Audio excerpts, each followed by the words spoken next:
Het jy ook al vergeet om voor kerk te gaan geld trek vir kollekte, net om dan gevang te word met 'n leebeursie en 'n kollektebordjie wat voor jou staan?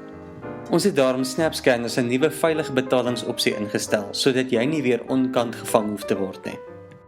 SnapScan is 'n slimfoon toepassing wat jy na jou BlackBerry, Android of Apple foon toe kan aflaai. Jy koppel daarna jou debiet- of kredietkaart en skep daarna 'n PIN om jou besonderhede veilig te bewaar. Betalings gebeur in 3 maklike stappe.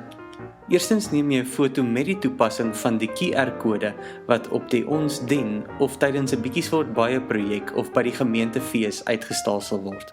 Daarna tik jy die bedrag in wat jy graag wil oorbetaal en laastens bevestig jy die transaksie met jou PIN. Die toepassing sal dan vir jou bevestiging gee van jou oorbetaling. Daar is vir jou geen transaksiekoste vir hierdie transaksie nie en die gemeente gaan slegs 3% betaal vir hierdie transaksie. SnapScan het baie goeie veiligheidsmaatreëls. Niemand hoef jou kaart te hanteer nie, jou kaartbesonderhede word veilig gekodeer en met 'n PIN beskerm, en jy bepaal self die bedrag wat oorbetaal word. Standard Bank wat SnapScan onderskryf, beveel egter aan dat indien jou foon gesteel word, jy dit sal skoonvee en jou kaarte kanselleer. SnapScan is maar net een van vele oorbetalingskanale by NG Virda Park. Ons sien daarna uit om steeds saam met jou in God se koninkryk te dien.